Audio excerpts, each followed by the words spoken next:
Welcome to the Untrapped podcast, where we're motivated and inspired about success, small business, and personal development.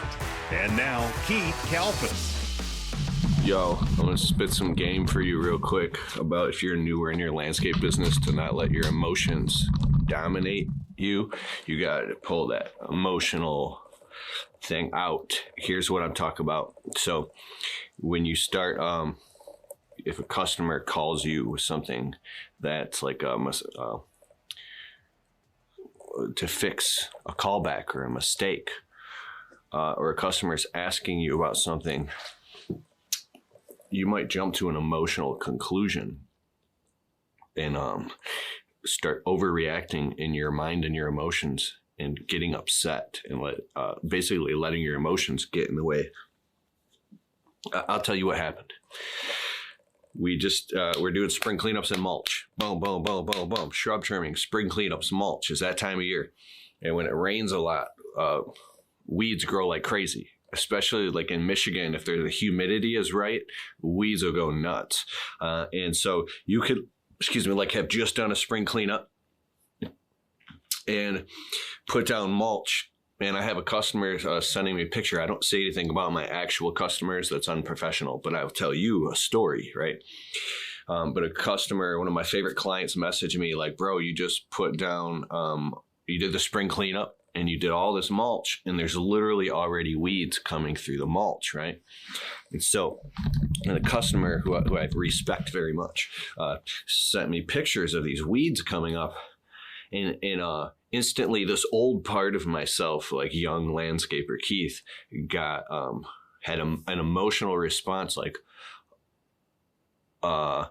it felt like a weight going on my shoulders of, as though if I was like I did something wrong or something, or the customer might have thought that I cut a corner or I skipped a step or I did something wrong or that I was being dishonest. All those defensive protector emotions came up just in an instant. But new Keith was like, wait a second, that's old Keith talking. Let me just look at this objectively.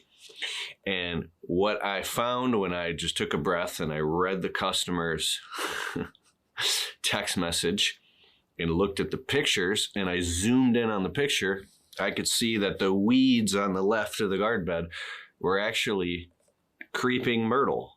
They're a friendly ground cover weed like Pachysandra, creeping myrtle, stuff like that. There's a bunch of different kinds. I won't get into that here, but and then, so the weeds all the way to the right, there was a few of them, like literally like maybe 5 or 6 little weeds. And those are called prickly lettuce. They're these stubborn little weeds that come up in the spring. They're soft. They look kind of like lettuce, almost like romaine lettuce with little prickly things. And to get them out, they just rip off, but you have to actually get them by the root. And they grow in these type of temperatures, right? When it's springtime and humid. Now in the hot summer, they don't grow as much unless there's heavy rains. But they just kind of, I don't know, what do they just burn out, we call it, right? Now, the next thing was there was a little bit of weeds. I'll get to the point of this because I want you to understand this, especially if you're new or your first 1 to 2 years of the business, and this will equip you mentally and emotionally. So then I zoomed down, and then there's a little bit of grass on the edge, on the inside of the edging, right? And we actually went and we're digging out most of that grass pretty much pro bono for free, because during the quote, I asked the customer, now this is more of a common area, like in the back of the yard and the back of the property, there's a bunch of like spruce trees and pine cones and stuff. And it's just a big garden bed to keep it looking clean back there. And when I started talking to the customer, like, hey, how far do you want to go with this? The edging is all like dilapidated and old and like this plastic edging, it's all like wobbly and it should really just be ripped out and replaced with good, solid, heavy duty black diamond edging with lots of stakes. We don't like to put weed barrier fabric down underneath mulch. It doesn't make any sense. It's crazy. A lot of landscapers hate it. I get it. If you put mulch on top of weed barrier fabric, it's going to keep the weeds down for a long time. maybe about a year, but within the next year, stubborn weeds will come up. You could pull them easier and faster because they didn't have a lot of room to grow. But by the second, third, fourth year, the mulch on the bottom layer starts condensing down and breaking down, turning back into kind of topsoil, and then now you got weeds again. So I advise against it. Some customers insist. They're like, I want to pay you to put down, and a lot of landscapers argue with me. I'm just making my point here, to put down fabric and mulch on top of it, because if that buys us 2 to 3 years of no weeds, it's worth it to us. I'm like, all right, as long as you understand that weeds are weeds, and they want it, they like it, I do it. A lot of people argue with me, and maybe I'll change my mind and stop doing it altogether and just tell the customers we don't do that. So I'm still kind of iffy on that part about the customer says they want it, but it's because I think, now that I'm thinking about that, part of it doesn't want me having the customer blaming me for weeds coming up. It's a monthly thing. When I worked for one of the most prestigious landscaping companies in Michigan, we have monthly garden maintenance clients that just understand it's weeds are weeds, right? And so I live in Michigan, and like this, I'm not talking about my client here, and I know I'm digressing a little bit, but we have clients that are like constantly upset and emotionally upset because there's weeds growing in their garden beds, and they're like blown away. But I'm not talking about my client. My client's awesome. But some of these people are blown away, yet they don't want to spend any money when it comes to doing the maintenance, and they're just sick of it. And there's like these weeds. It's like emotionally attached to them. And so I'm like, okay, we could put down fabric and redo the garden beds and literally install decorative stone. And I know you won't have any weeds for a long, long, long time. And as long as you're doing a spring and a fall cleanup and all the leaves and stuff isn't starting to, it's not staying on the beds and then breaking down and decomposing and then settling into the rocks with all the stuff falling, and then weeds will grow again, right? It's maintenance. And another thing is I don't have the license to spray herbicide, and I don't. So that's why I don't tell the customer, oh, we could just dose it all with Roundup or something like that. That's not my thing. So with all that being said, I had to read this message and look at pictures of a few weeds popping up, not a whole lot. And here's another thing. When you put down fresh mulch in the spring, there's this stuff, it's called dog vomit mold, or it looks like, let me know in the comments below, it almost looks like scrambled eggs that starts growing and multiplying. When it rains a lot, this type of mold will cross-pollinate and get in. And I've had customers calling me, like this one restaurant that we do. I mean, a beautiful restaurant, nice landscaping, and the owner's calling me, freaking out. He's cussing. What the F? Oh my gosh, we got customers coming in. It looks like there's vomit all over the garden beds. What is in this mulch? And back then I had an emotional reaction. Oh, I don't know. And I start calling around doing research, and it's literally what I just said. It's just a simple mold. It's a fungal, and it's not actually even harmful. It's very mild mold, and it spreads quickly, and it actually dies off quickly once it's exposed to dry heat in its arid environments. So what you do is you just literally get gloves, or you can get like a poop scoop thing and go around, and you could just scoop it out and go around and spot treat. So we ran over to the restaurant immediately, 8 o'clock at night, and we cleaned it all up, and it didn't come back at all. And then as I was going around the neighborhoods, and because my eyes were tuned to this now, I was seeing it growing in all type of people's garden beds. I heard people complaining about it. Then another customer we installed this mulch for, it happened for. But then I was able to, the next time, go, wait a second, I've seen this before, and say, oh, it's a funny name. It's scrambled egg mold or dog vomit mold. It's not harmful. It's just a simple mold. And I call my friend a certified arborist, Daniel Miraval. He's a board certified master arborist, one of like 800 in the world. Or I'll call like Austin Douglas from Ditch the Itch, who's a certified arborist. I mean, not only are they arborists, they get into like botany, horticulture, and they learn a lot about pests and pest control. So when you take all these classes and get certified, you learn about infestations and disease and monocultures and all this different type of biospecies and mold and fungal infections and rhizosphere and cytosphere canker and oak wilt, and all these things. Like, you become pretty educated. When your brain is tuned to that, then you can give an educated answer to your customer that's very calm. Like, oh yeah, that happens once in a while. It's not a big deal. It's because it's raining so much. It's mold. We can just pick that up real quick, and it usually doesn't come back unless this rain stays like crazy, but we'll just keep an eye on it. It's not a big deal. Did you feel that? It's like different. So taking all that with this customer, I'm looking at the text message, and I'm zooming in on these weeds, and I'm like, well, of course there's weeds. So I didn't say that to the customer. It's springtime. Like, but here's the thing. You do a spring cleanup sometimes before the sun and the rain really starts hitting. It's still really cold out. So these weeds haven't gotten a chance to pop up yet. It's just not the perfect time. Like, April showers bring May flowers. So it's freezing in April in the Midwest. It's still not summer yet. You might get a nice day here or there. And then now all of a sudden, come May, that hot sun with the rain and the humidity, boom, weeds everywhere. So you just did a spring cleanup. What does a spring cleanup consist of? Blow out all garden beds from leaves, sticks, litter, debris. Clean out all the leaves from garden beds. You might go around and do a weeding if it hadn't done the year before. You might trim up some shrubs. For the most part, you're just cleaning up the property and getting it nice and pristine clean. And it's still, the grass is just starting to turn green and starting to grow. Maybe some dandelions are coming up, but not really. And part of spring cleanup is mulch. So it looks beautiful. It looks fantastic, especially if you've touched up the shrubs and put a nice clean edge on all the sidewalks and walkways, and you've cleaned up around the brick pavers. So this looks sweet. Now what happens 2-3 weeks later, 4 weeks later, we're starting to get into these late April, May rains, or throughout May, it rains like crazy, especially in May. Boom, weeds are everywhere. We have this huge growth spurt and everything, and now it looks like you weren't even there. So you have to understand what the cycles of the seasons like. Oh yeah, that happens all the time this time of year.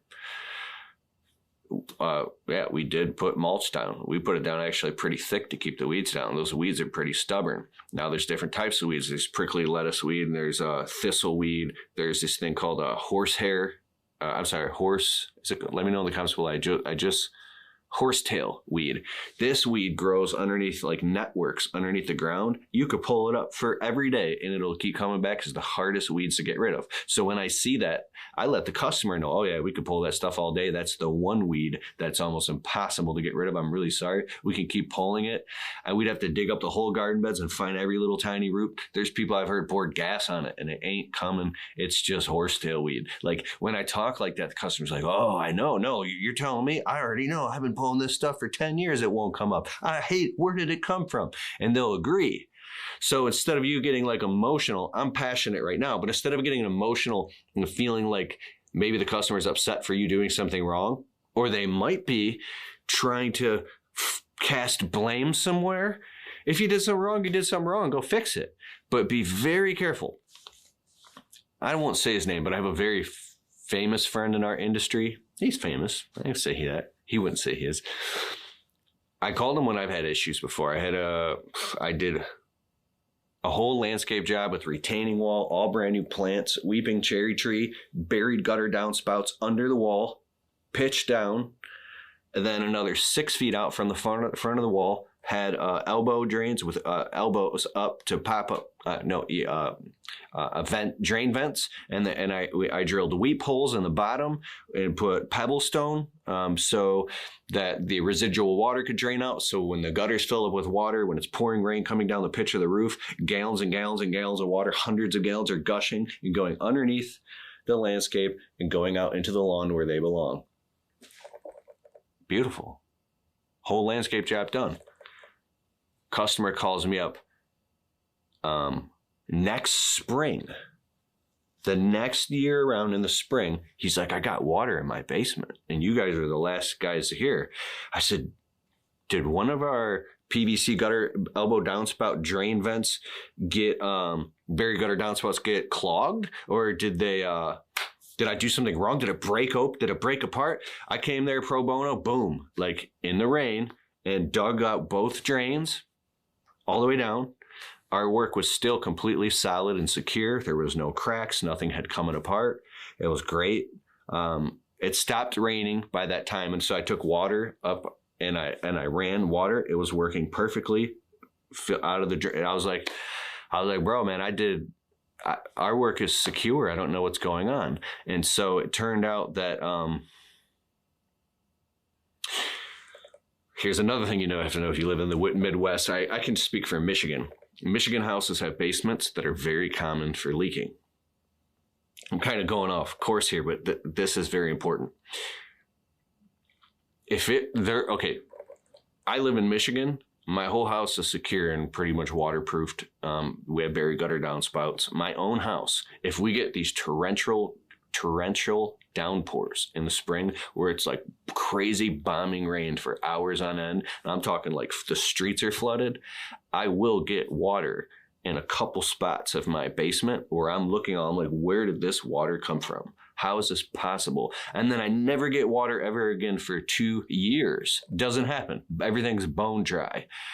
Now you're like, oh, there's something wrong. Okay, I can't find what's wrong. And I search and I search and I call and I research, and there's something called, now I'm not saying I know this for sure, but there's something called hydrostatic pressure. When there's so much water in the soil, it's rained so much and the water has nowhere else to go, it's creating a hydrostatic pressure that's literally pushing through. In houses built, I've researched, before 1991 don't have a membrane that's around the entire basement of the house. It's a non-permeable membrane, and for water to push through the hydrostatic pressure that actually can go through the cinder block, through the brick, and then through, if you don't have some type of like a hydro cement or something, or some type of barrier. And obviously, a lot of houses have a sump pump. It'll push water. It'll get into the customer's basement. So as a landscaper, you're going to be very aware of what you're doing and understand pitches and grades and gutters and where's the water going. It's an obsession, especially for guys who do outdoor luxury living spaces and brick pavers. There's actually a guy on YouTube. I forgot his name. I binged out for a couple hours on some of his videos one time because he's a water they do water remediation and drain lines all around houses. I think he does stuff in Florida, does he? And he'll come in and they'll these people just got like a pool and landscape and brick pavers done. And now there's literally water backing up all over in their sunroom. And he'll go and he'll run laser levels and he'll find out everything. And even though he'll even compliment the company, like this company thought all these things out, but they didn't see this. Because during the heavy rains, when the water doesn't have anywhere to go, he'll find an area and he'll be like, it's actually coming from over here where they didn't expect, because they don't have the depth of experience that he has. And the water still got back and now went into the sunroom. And he's like, so what we're going to do, and he'll create this custom drain system that goes and pitches and then goes underground. It goes all the way out where it's supposed to go. And then they'll test it in the video. I was like, dude, this is genius. It's great information. So there's another thing of not being emotionally attached to small stuff. But when it comes to bigger stuff, these are the different lines and levels and stages of growth that you go through. If you are looking for the greatest software ever to run your business on, go to getjobber.com/Keith. You can create proposals, invoices, collect payments, and track your entire business directly on the Jobber smartphone app. If you want to get a totally free trial of Jobber right now, open your browser, type in getjobber.com/Keith, and after the trial, if you decide to sign up with Keith's link, you'll automatically get 20% off your first 6 months. So what are you waiting for? Go to getjobber.com/Keith. I don't like digging in my landscaping business. I don't do any luxury outdoor stuff. We do landscape jobs from $700 to $20,000. We do jobs for 5, 10, 15, 20 grand, 15 grand, 12 grand. And I've learned in my business, like you could bite off a little bit more than you can chew. But some of these guys that are biting off these bigger jobs and growing fast, I guarantee you, if that's what you want to do, you should go get the proper training. And I forget the name of it because I haven't gone to it. At the Equip Expo every year, they have these classes you can sign up. Go like a day early and sign up for all these classes. Join these groups. Go online. Get around if you want to get into like brick paver patio stuff or big landscaping. Learn about where water goes and get very educated and start out small and work your way up and get the right advice and the right counsel, because it's a huge honor to be able to step foot on people's properties. And it's a very serious, and you have to have the utmost amount of integrity and honor and respect when you step on someone's property, knowing that they're literally trusting you and handing over their hard-earned blood, sweat, tears, money. They're paying you and trusting you to do a job on their property. This is their home, their number one investment. This is their life, right? And this could be their dream to have something cool. And so you better cross all your T's and dot all your I's and make sure you get paid what you're worth. But man, I gotta have my friend Steve DeHant on here. Like, I've gone totally off. I've digressed, but I'm just free flowing right now. Steve DeHant, I've had him on the Untrapped Alliance. He's my, you can actually get access to the replay of that and all the other replays we've done. It's my private breakthrough group coaching workshop. We go live every other Wednesday around 8 p.m. EST. Most of the time it's at 8 p.m. and you can get on live and get your questions answered. And I bring on guest experts who run multiple 6 and 7 and multiple 7-figure businesses that understand sales, marketing, building a team, branding out your business, and the really high level stuff that's deep and to the point.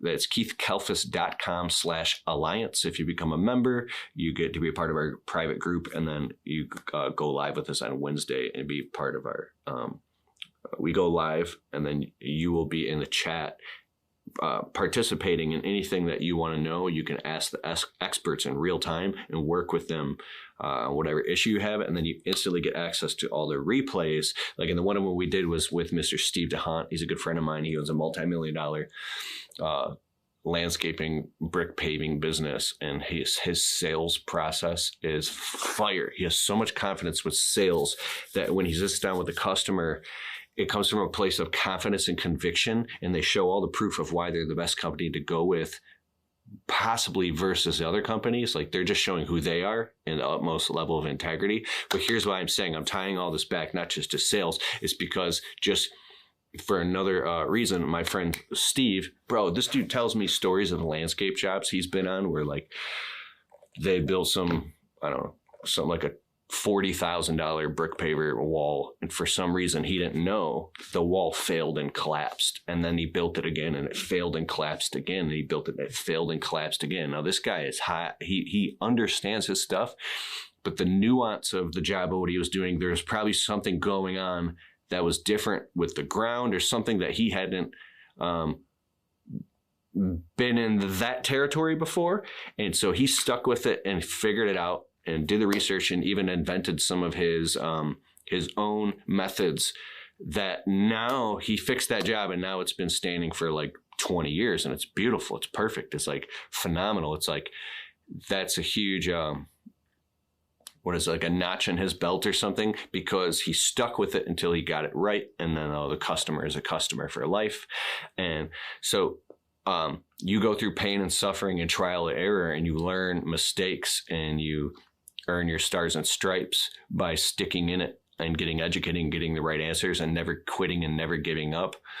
And so that's what earns you the confidence to stay calm and stable when a customer presents something to you, instead of emotionally freaking out and feeling like, oh my God, are they telling me I did something wrong? Or did I do something wrong? Or like I said, if you did, you had to go back and fix that immediately. But my famous friend told me, it's not Steve, my famous friend told me, I just wanted to lay that out. Don't immediately just admit to a mistake just because you're scared.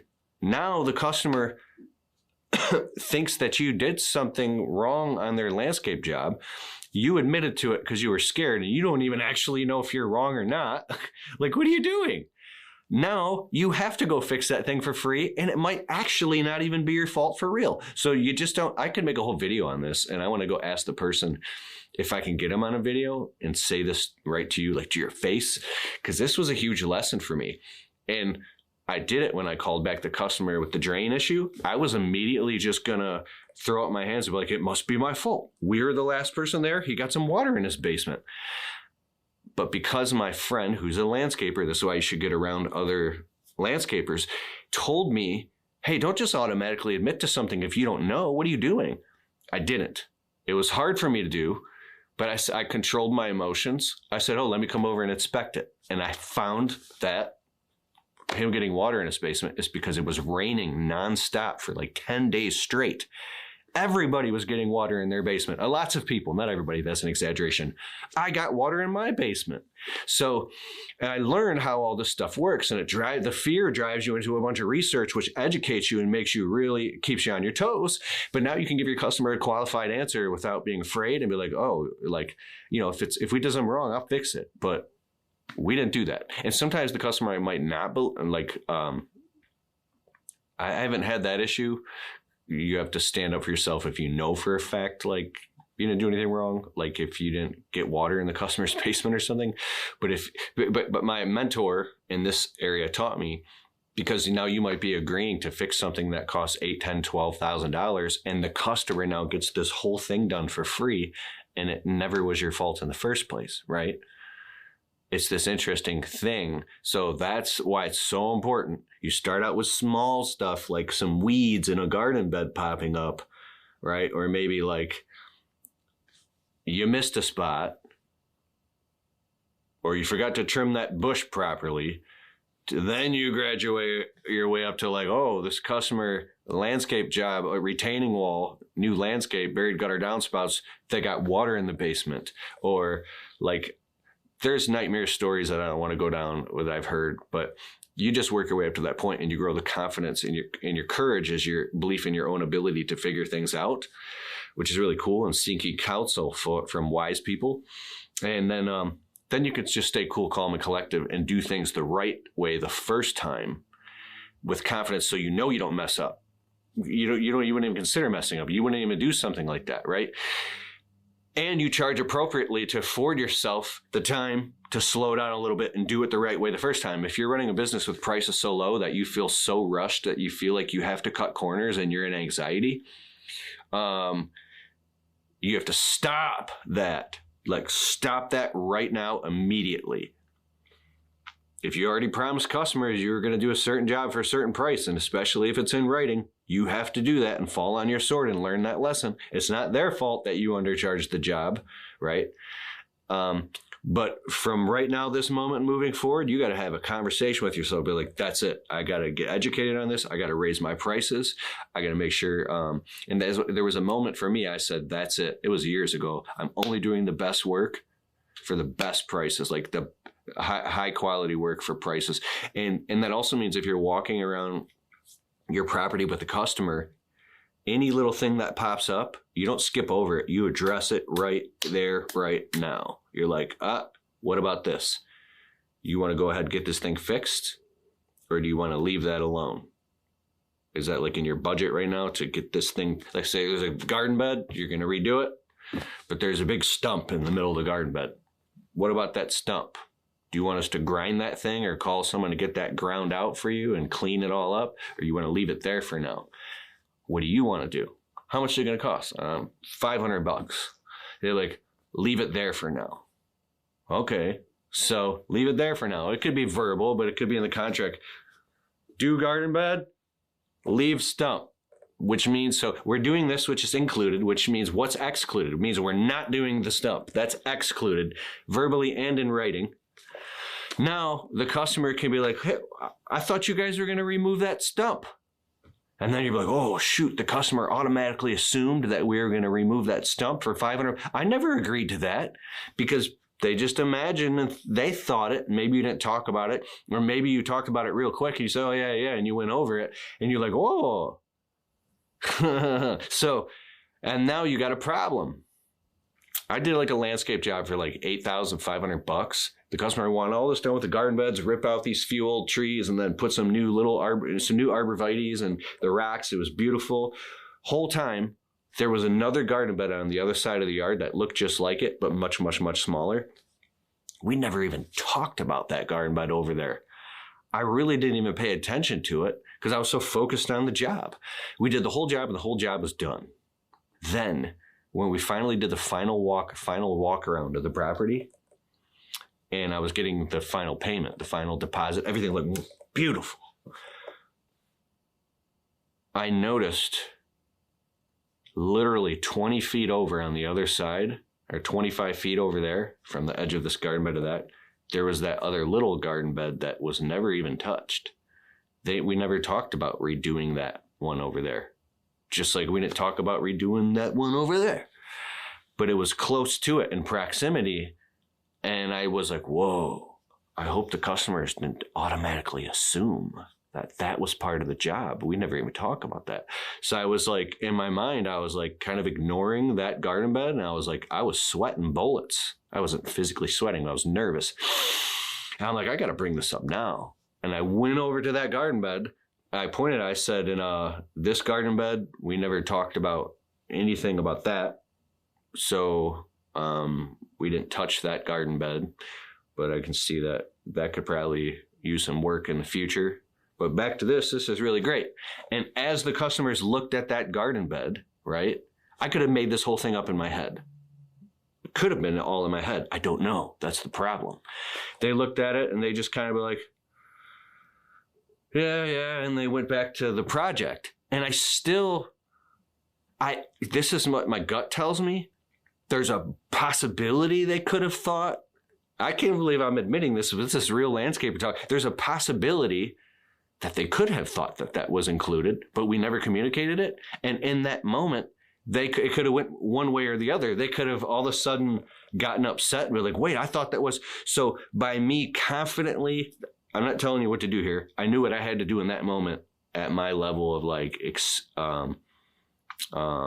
which I've always strive and take a lot of pride in my integrity. But in that moment, I felt the right thing for me to do to protect myself was to be like, and that we never even talked about doing that, or I said something the right thing for the moment to reinforce that I consciously was aware that we had never talked about it, right?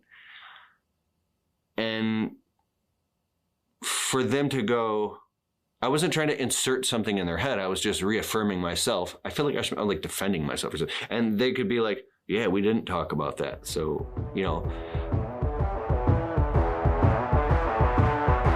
Hey, I hope you liked the show. And if you like the Untrapped podcast and you get value from it, can you please take a minute and go over to Spotify and leave it a well-worded positive 5-star review? It helps boost the rankings on Spotify so the show can get to more people. Therefore, these messages can get out to more people and inspire more people so then they can go out and start their small businesses and crush it and get to the next level. It's a huge deal. All right, I'll see you in the next show.